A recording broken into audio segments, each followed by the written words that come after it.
Hello everybody and welcome back to our journey into Streets of New Capenna. They released some more cards out for us to look at today, and we've got some more tomorrow to look forward to. Not a lot on the front end, so we'll go ahead and start and once we get into red, I think that's when we have most of the cards that they showed us. So let's go ahead and jump into that. So we'll start with the white cards as always. There's only one to look at for today, which is Patch Up, a 3-mana sorcery that you return up to 3 target creature cards with a total mana value of 3 or less from your graveyard to the battlefield. So it's a great way to bring back a little guy who got hurt in a fight, but maybe got more than just hurt. So this is pretty interesting. I like the wording of it being Patch Up when it's definitely reviving it from the dead, but I definitely think that for the Cavalry, bring something back. Broker Family, I guess there's a way for that to fit in thematically. I'm just not really seeing it, but I definitely see it with the Cavalry, where you bring back some of the little guys to get back into the party, or to be able to flood the board back out with again. But that is the only white card that we had, so we jump into blue. We start with the Broker's Veteran, a 2-mana 2/1 human soldier that when this creature dies, you put a shield counter on target creature you control. Just as a reminder, the shield counter is that whenever it be dealt damage or destroyed, you instead get rid of the shield counter and your creature survives. It's a new way of being able to be aggressive while also having something in your back pocket, so someone's out looking out for you. Yeah, I definitely think that this being human is good. The soldier's a little bit of the weird one for me, but I definitely see this being good in the Broker family. Is it blue in the Broker family? Why am I forgetting the colors? The Broker family tends to be the one with the shield counters as far as I recall. Maybe this is something that you can run in the Obscura family anyways, just because you want to have some sort of protection.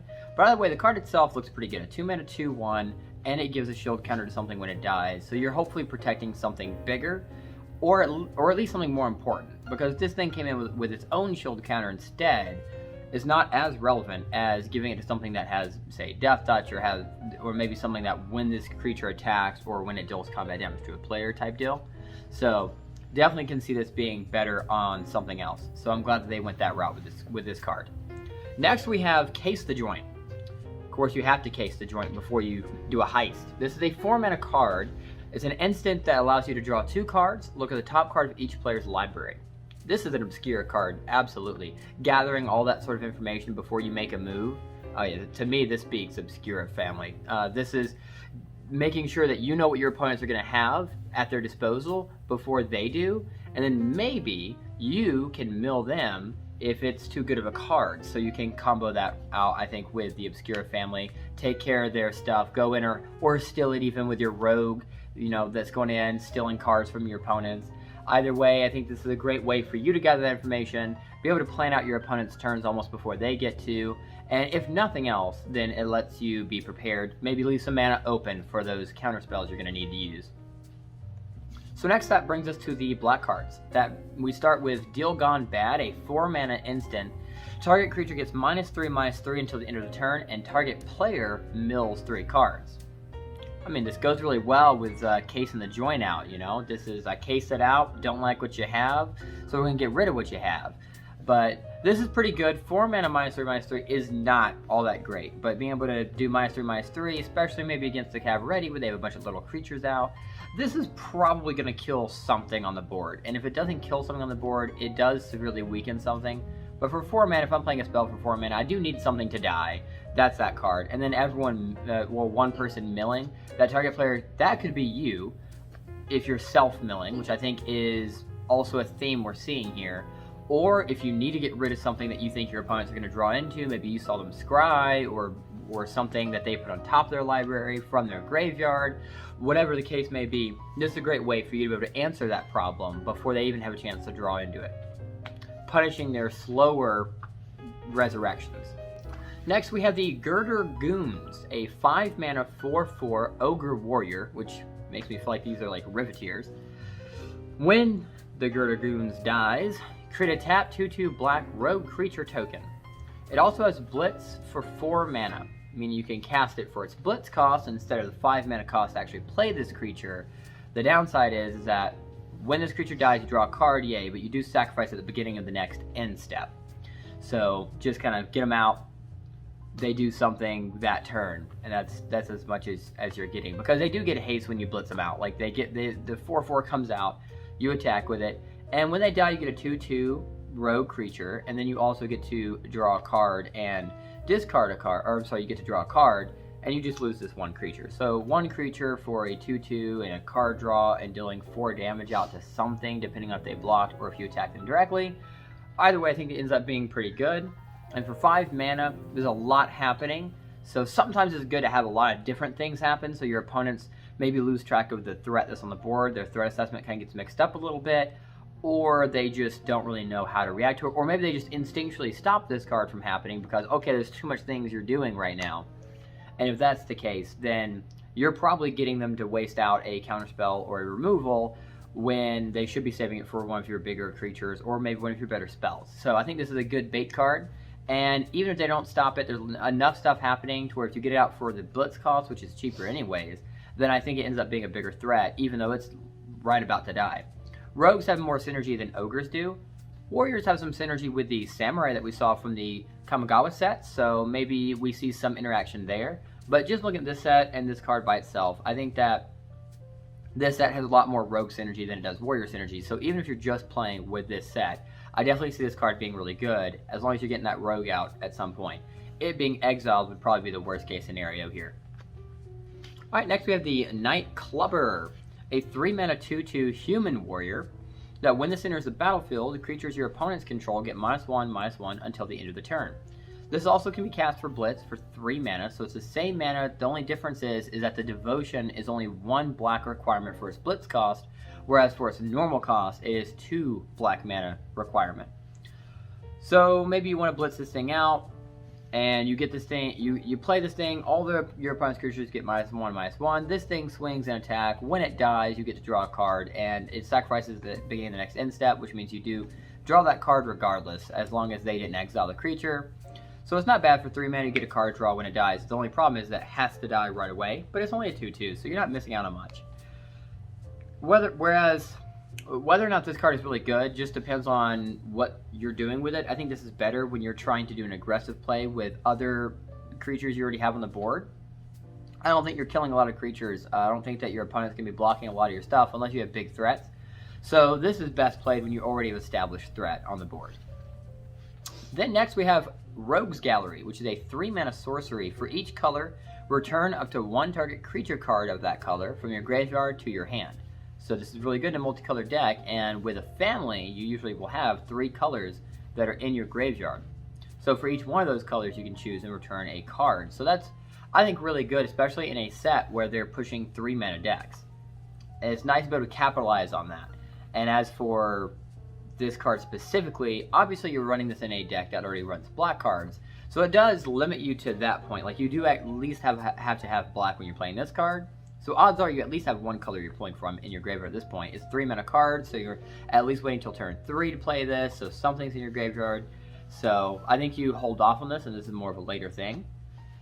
Of course, it's going to your hands, so it's not immediately being played. So you pull things out that have like enter the battlefield effects, or maybe have like maybe you're pulling back instants or sorceries that were pretty overpowered when you play them. So I think that this ends up being pretty good, especially a way to get around flashback as well. But I think for the most part, oh no, this is a creature card only. So you're not even getting the, yeah, so you pretty much want to pull and enter the battlefield effects, I think, with this card. Just upon like looking at this card myself, you're definitely pulling like enter the battlefield. I don't think you're pulling, maybe you're pulling some multicolored cards because you can count them for whatever color you need them to. So say you're pulling back a color card that's black and red. Maybe you say this will be the black, and then you pull something else out from your graveyard that's like, okay, and this will be the red.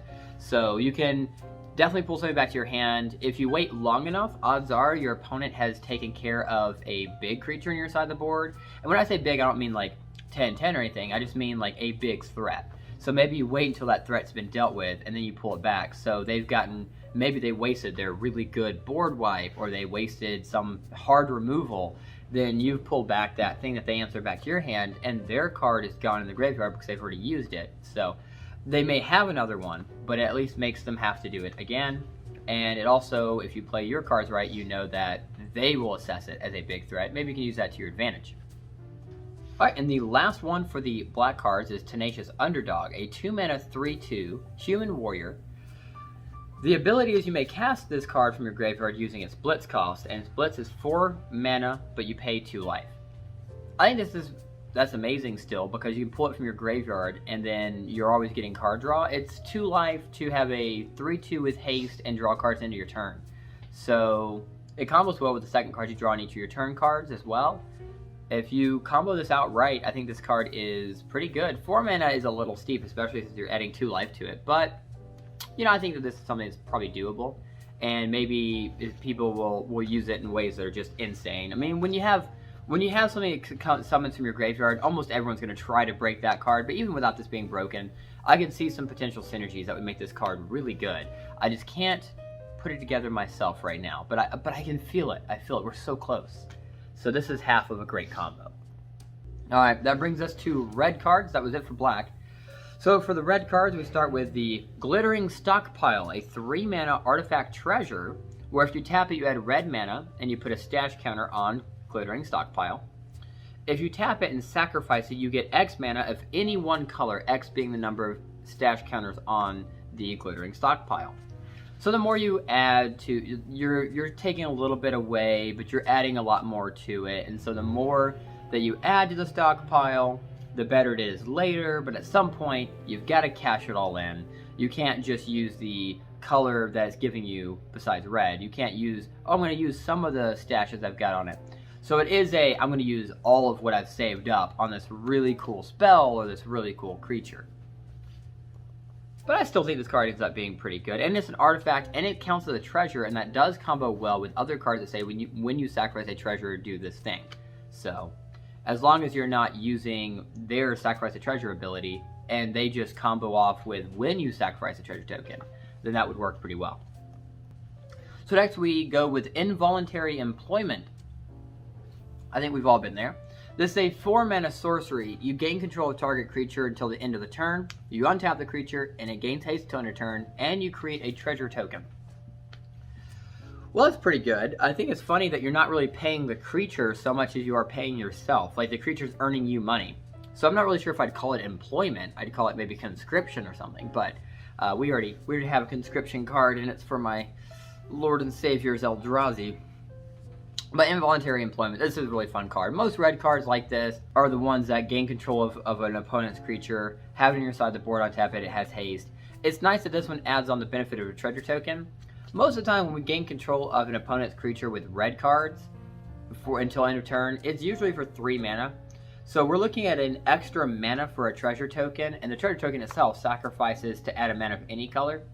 So if you do the right investment here, maybe you're stuck with a bunch of red and you need some other colors, then even gaining control of one of your opponent's creatures and swinging it in whatever direction you need, whereas that is good for you, I think this is also worth noting that if you spend your red on this card, and then you pull your opponent's creature to your side and you get the treasure token, you could be investing, essentially turning a red mana you have now into a mana of any color for later. And I think it's worth noting that that's a strategy you can use with this card, because I think that's what I would try to do with this card. Of course, you want to gain control of a creature that's worth getting control of, and maybe if you're really good about it, you can gain control of a creature that has when this creature deals damage, or when this creature attacks effects that proc. If you can combo that off well, that makes this card even better. But that was the case with any of the other red cards. Just trying to think of some new ways to work with the treasure token it's giving you now. But worth noting. Next we have Mayhem Patrol. For 2 mana, it's a 1/2 Devil Warrior. It does have Menace.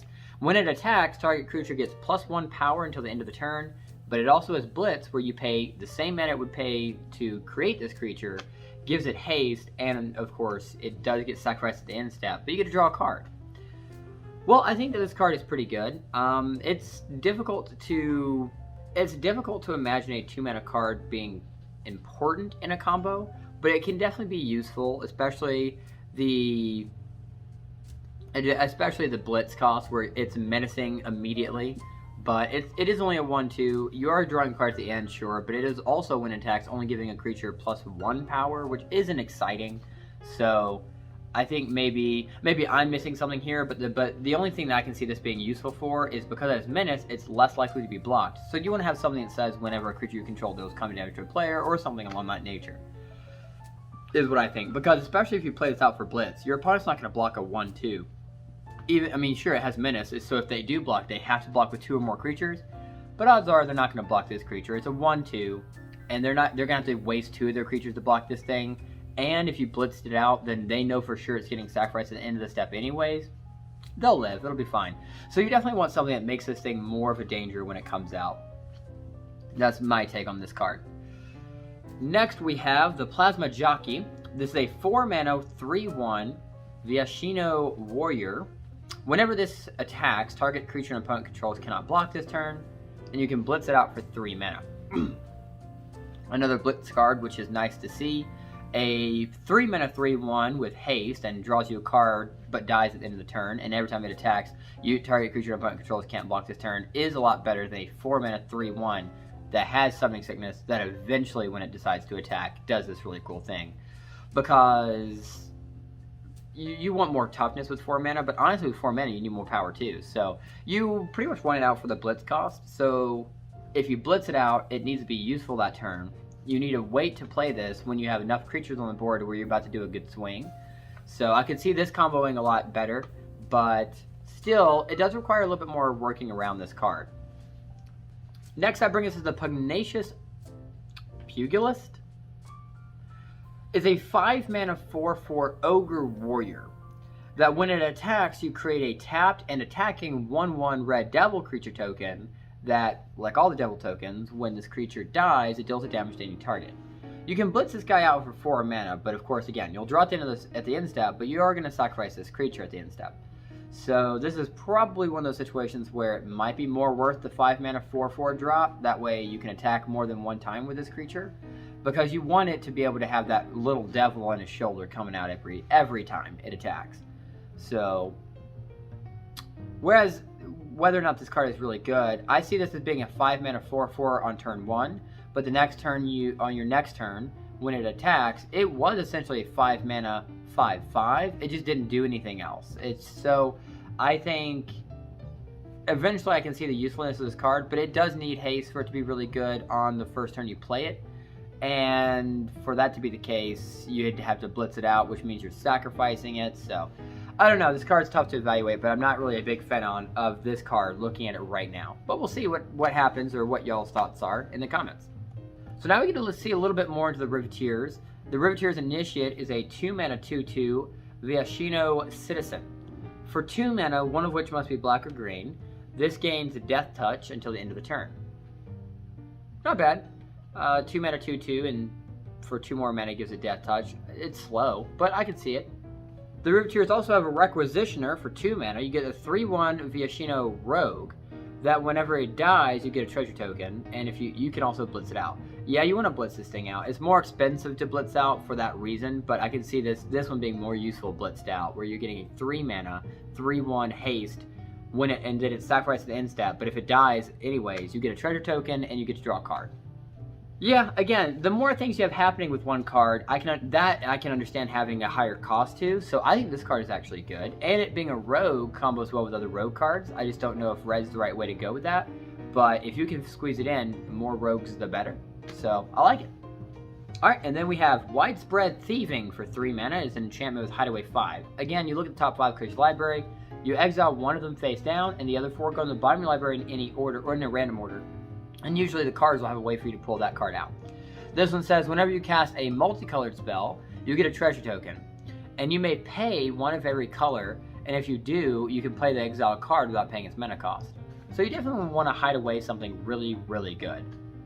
But it is giving you treasure token every time you cast a multicolored card. In a set that's really incentivizing multicolored decks, I think that won't be a problem.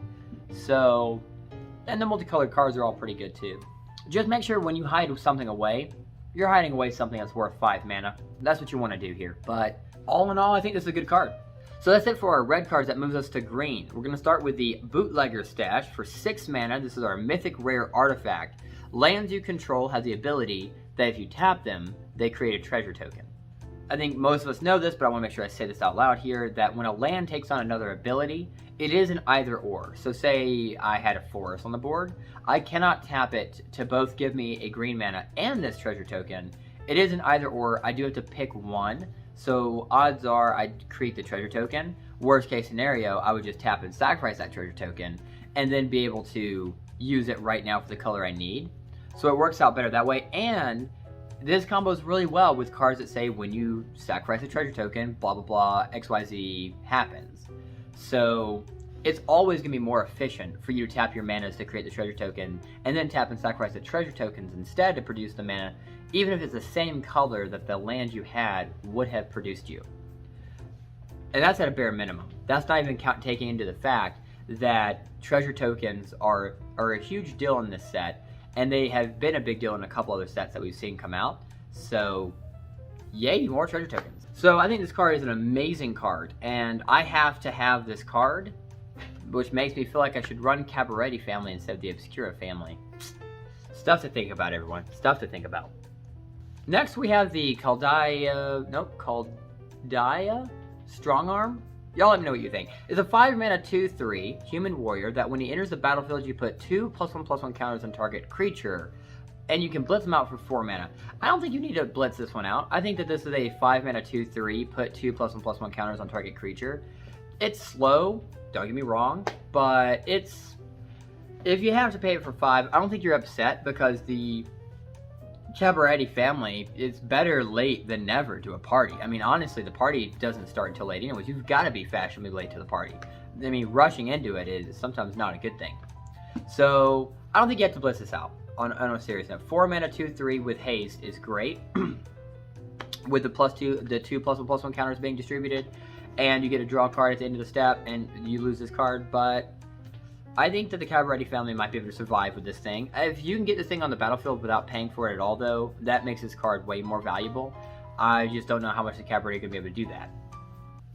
Next, we have the Cleanup Crew for 6 mana. It's a 6/6 human citizen, which is already about the right stat line. When he enters the battlefield, or when they enter the battlefield, I should say, you get to choose one. Destroy an artifact, destroy an enchantment, exile a card from a graveyard, or you gain 4 life. Not bad. It's better if you can choose more than once, so the more this thing enters the battlefield, the better. But being able to have a 6-mana 6/6 and then destroy an artifact or enchantment is fantastic. So I'm not really excited about the life gain, and I'm not super excited about exiling a card from the graveyard, though I do know this set is big about bringing stuff back from the graveyard. So against the right deck, like the Maestros, I could definitely see this being, I'm going to clean up the body before they can use it. Because a body is still very valuable to the Maestros, but unless you're going up against them, a 6-mana 6/6, this is destroy target artifact or destroy target enchantment, because those are going to be the best things you can do with your card. Be better if this thing had Trample, but if you're running this with the Cabaretti family, it might eventually. Alright, next we have a Jewel Thief for 3 mana. This is a 3/3 cat rogue. It has Vigilance and Trample, and when it enters the battlefield, you get a treasure token. You know, I think that this is a really good card. 3 mana 3/3 Vigilance and Tramples already makes me excited, because I know if I run this in the Cabaretti family, I'm gonna buff this card up even more. And 3 mana 3/3 is about the right stat line. Trample doesn't matter so much when it's still just a 3/3, but your job is to make him more of a threat, or her, or it, more of a threat. So it's gonna end up being maybe a 6/6 Vigilance Trample. And the treasure token that it gets that it gives you when it enters the battlefield is really nice, because it makes me feel like one of the mana I spent on Jewel Thief was really an investment on myself, you know, on my family that I'm running here. It's a tough job. All right, and then we have the Riveters Decoy, a 2-mana 3/1 human warrior. It must be blocked if able, and you can blitz it out. That's not bad. I mean, it having to be blocked does force your opponent to respond to your creature, which is nice. If you blitz it out, then your opponent has to respond to it immediately. But I don't think you blitz this out. 2-mana 3/1 makes the most sense here. And also, if your opponent does do a removal on this card, then I think it's in your best interest. A 3/1 that must be blocked is a little control-y, but it also only has to be blocked by one creature, because it is a 3/1. It's easily dealt with. So I think that this is one of those situations you play it out for 2 mana and you hope your opponents waste a removal on this card, because this thing dies to a low board wipe. So you definitely don't... this thing isn't surviving long, I think. No matter... in no case does this survive. The best situation, as I see it, is you attack it with this creature and a big creature to an opponent who only has one creature on the board, because then that one creature has to block Riveter's Decoy instead of your real threat.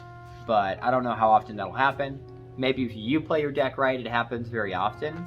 Especially with the Riveters. Riveters are good about removal. So, you know, I could definitely see a situation where in a green-red combo that this pulls off some good control combo situations. But just analyzing this card by itself and just in general, thinking about it, I think this is a 2-mana 3/1, must be blocked if able, but probably is dealt with before then. So next we take to the streets, 5-mana sorcery. Creatures you control get +2/+2 until the end of the turn, and citizens you control have an additional +1/+1 and vigilance until the end of the turn. And with a lot of citizens being on the board, I definitely see this getting that +1/+1 vigilance extra on here. But even just +2/+2 to all your creatures in the Cavalry family, you're just going to go ahead and stomp over all your opponent's stuff.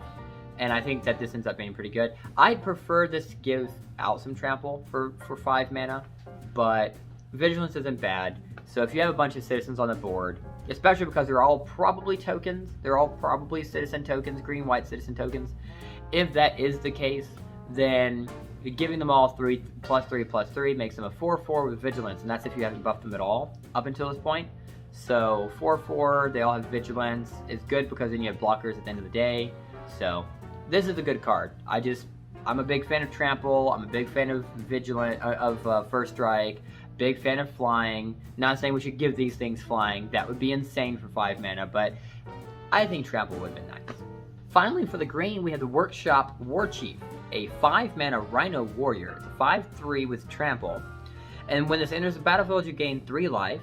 When he dies, you create a 4/4 green Rhino Warrior creature token, and he can be blitzed out for 6 mana. Oh yeah, we blitz this out for 6 mana, right? 6 mana 5/3 trample. You get a 3 life immediately. He dies into your turn. You draw a card, and you get a 4/4 in its place. 6 mana, 4/4, 3 life, card draw, and it's a 5/3 trample with haste that turn. Yeah, that's sold. Sold me on that. You blitz this thing out. I don't think that you want to pay 5 mana 5/3 and wait to see what happens.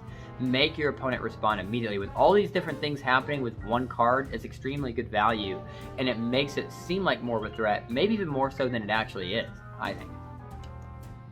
Alright, that brings us to our multicolored cards. We're going to start with Civil Servant, a green-white cat citizen, so 2/3, that whenever this attacks, you may tap another untapped citizen you control. And if you do that, this gets +1 power and lifelink until the end of the turn, so it becomes a 3/3. It's good to have some combos with other citizens. More importantly, this itself is a citizen, which is nice. It's just a little bit more above the other citizens. It's trying to help organize stuff going on within the city. So it's not a bad card, and in a commander deck, you can only do one of everything anyway, so you can run this and that. I think in a standard or a modern deck, I'm not sure if this is all that worth running, but it's not a bad card. It does a 2 mana 2/3 is already not bad, but a 2 mana 3/3 lifelink, and all you had to do was tap one of your untapped citizens. Yeah, I think this card is a good card. It's not bad. Just not one of those things I'm excited about. Especially when you look at multicolored cards, you tend to see things that are just amazing because they require multiple different devotion requirements on their casting. Next, we have the Corpse Explosion for 3 mana, 1 black, 1 red. It's a sorcery that as an additional cost to casting the spell, you exile a creature card from your graveyard, and this deals damage equal to the exiled card's power to each creature and to each planeswalker. Wow, this is a great board wipe for the Maestros, where their dead body, not only is it more valuable to them, but they can use it, and they're so creative in what ways they can use these bodies, and this way, it's not even a suicide bomber, right? Because this thing is already dead, so you just deliver this casket, and I picture this as being like, you know, somebody killed one of your creatures as the Maestros, and you're like, yeah, you thought it was a big threat when it was alive, and then you ship the body to them. They receive this casket and they open it, and then boom, everyone just gets killed and it's like at a party. Maybe you delivered it to the cabaret party or something. This is a really good card. Alright, our next card is Crew Captain for 3 mana. It requires a black, a red, and a green. It's a 4/2 human warrior with haste, and when it has indestructible so long as it enters the battlefield this turn. So it's a 3 mana 4/2 haste, indestructible the first turn it was played. That's not bad. It's only good on the first turn you play it. It's a 4/2 after that with nothing else. So you want to try to get this thing a shield counter if that's something you can swing. you want to try to protect this thing because a 4 power is a good threat for 3 mana. But with the other having to protect it requirements, it almost makes me feel like this is a higher mana cost than it really is. So the first turn you play it, if you swing it the right direction, I see this being a good, not so much control card, so much as you're forcing your opponent to respond to it. So they do have some sort of autonomy here, but it still forces a response, which I think is always a good thing to do. Keep your opponents from just being able to play their turns out super efficiently. Next, we have Darling of the Masses, a 4 mana, 1 green, 1 white, 2/4 elf citizen. Other citizens you control get +1 power, and whenever this creature attacks, you create a 1/1 green and white citizen creature token. Yeah, this is a great card. I definitely think you run this with Cabaretti, so long as those colors line up, which I'm pretty sure they do. Green and white's right for Cabaretti. You run this with them, she attempts all the party, she buffs up all the citizens, and then you eventually use those citizens to overwhelm another family. I like that. Next, we have the Jetmir's Fixer. It's 2 mana, 1 red, 1 green, the 2/2. That for 2 mana, 1 green, 1 red, it gets a +1/+1 till end of turn. And if mana from a treasure token was spent to activate this ability, instead, that's a +1/+1 counter. And it's a cat warrior. It would be better if this thing was a citizen, but counters are always good to distribute, and they count as modifications, which combo well, especially with red-green, combos well with Kamigawa modification decks. So, say you're going that route with this card, with this deck, you're going more down the modification route. Maybe you're also running in some samurais that whenever a warrior or samurai attacks alone, this other cool thing happens. This would be pretty good. You generate a lot of treasures with the green and red that the Cabaretti offer, and then you just swing in with the Kamigawa stuff as well. Then this card is amazing with that. Just looking at this set though, I think that the +1/+1 counter, without this being a citizen, may not be all that useful. Those treasure tokens are probably best spent elsewhere, but it's not a bad card. Next, we have the Masked Bandits, a 6 mana, it has 1 black, 1 red, 1 green. It's a 5/5 Raccoon Rogue. It has Vigilance, it has Menace, and for 2 mana, you exile this from your hand and give a land the ability to tap for one of its color devotions until this thing is cast from exile. And then you may cast it from exile so long as it is in exile. Yeah, that's pretty good. 6 mana, 5/5 Vigilance and Menace is a little on the pricey side for my greediness, but this is pretty good. Even better if you pull it from your graveyard. So yeah, I definitely see this being a card that you run, especially for that 2 mana, give one of your lands the ability to tap for a color you're looking for. I'm loving that ability because it just makes these cards useful without being played. So that's good. Next we have Mr. Orpheo the Boulder, a 4 mana, 1 black, 1 red, 1 green. It is a 2/4 legendary Rhino Warrior that whenever you attack, double target creature's power until the end of the turn. So it's just a nice passive ability. So even if this thing doesn't attack, you just have it sitting around somewhere. So you're doubling a creature's power that is attacking that has nothing to do with this card at all. Yeah, this is a really good card to run. It's only an uncommon legendary, which is always fun to see. So you're likely to get this card. So if you do pull this card, I definitely say you run it until you find something better. But I think this card, I don't know if you really do, because just doubling someone's power at all is huge. And without this creature having to attack means that this card will sit here and continue to do that until your opponent uses up a removal to get rid of it. And odds are it'll survive a board wipe being a 4 toughness card. So that is the right place for the stat line to go for this. Alright, next we see a 4 mana card. It's Agnes the Dragon's Lash. It is a 1 of any color, 1 that is either black or red, 1 that has to be red, and 1 that is either red or green. It's a 3/3 Viasino Warrior with haste. Whenever a creature you control with haste attacks, you create a tapped treasure token. Ah, that's amazing! I mean, you can run this in a lot of different families, but I'd probably want to run this in the Cabaretti family, even though it doesn't really fit. Generating treasure seems to be such a powerful ability with this card, with this set, and with almost each of the families that we've seen, that I think running cards that help you generate more treasure is the way to go. So I do like this card, and I definitely think this is a good card to run. With the Riveter's Ascendancy, we finally get to see how they got where they got. For one of each of the Riveter's colors, Whenever you sacrifice a creature, you may return target creature card with a lesser mana value from your graveyard to the battlefield tapped, but you can only do this once each turn. Well, that's really nice too, because it doesn't specify on your own turns, so anytime you sacrifice a creature, you can do that. So you might activate some abilities of creatures that allow you to sacrifice them on your opponent's turns, and then that allows you to keep pulling stuff back and cycling back through your graveyard. So it's cool to see the Riveters have a way to pull from your graveyard. So this is pretty awesome. And the Riveters are one of the families that drain a lot of treasure because they're paid with treasure.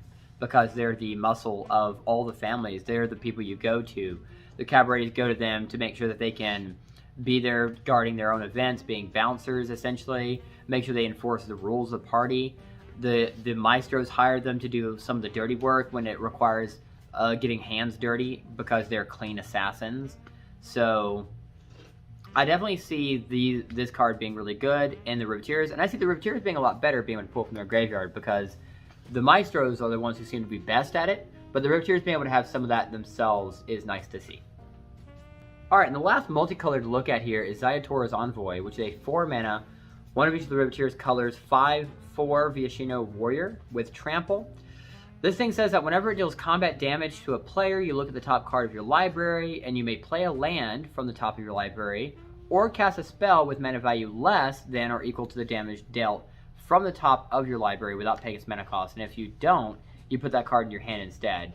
It does allow you to blitz, but its blitz is more expensive because it having Trample being a 5/4 is more likely to, especially if you blitz it out, you're not going to do that unless you know for sure that damage is going to go through this turn. So yeah, it makes sense its blitz would be more expensive. And honestly, you don't want this to be blitzed out anyways. You want this to deal as much damage as possible. So, well, as many times as possible. So increase that damage, make it happen more often. That sounds like the Riveters. Punch them hard and punch them fast. So that's the multicolored cards. Now we go to our artifacts to see what they have for us today. We start with Brass Knuckles, which of course, I've been waiting for the Brass Knuckles.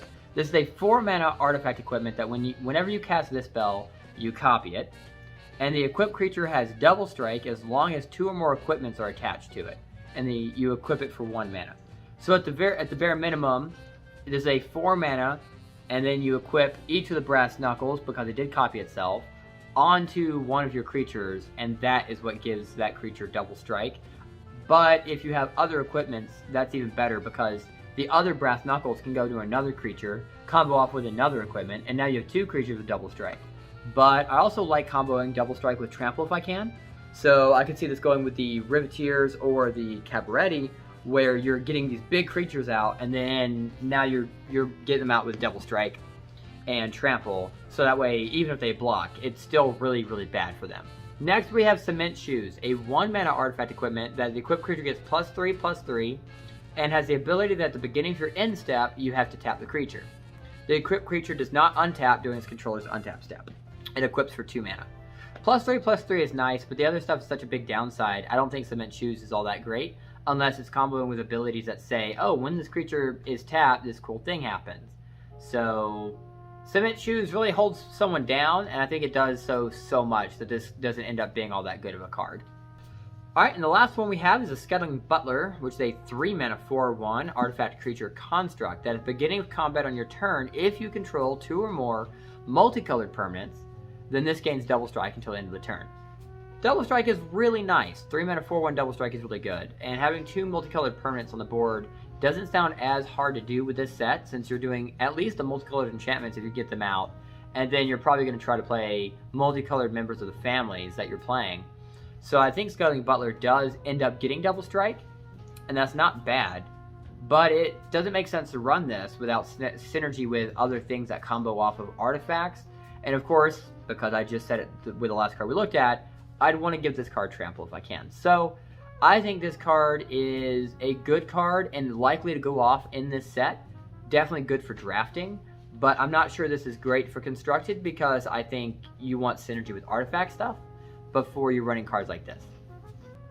Alright, I didn't see anything new for the lands for today, so it looks like we're going to be waiting for our last drop tomorrow. So bear with me. I think our videos right now are about a day behind, so when I say tomorrow, today's the 14th, tomorrow's the 15th, so that's what I've got left. I'm looking forward to seeing Usually the last one's a big one, so I do think the next one might be a two-parter, but we'll look into it, see how much they drop. Either way, I'll see you next time. And keep up to date with us. Drop comments down below. Talk to me about what cards you liked, what cards you agreed with me that were awesome, what cards maybe you thought were better than I first thought when I'm looking at them. And that's always how these things work. So stay with us, like, subscribe, comment down below. See you next time.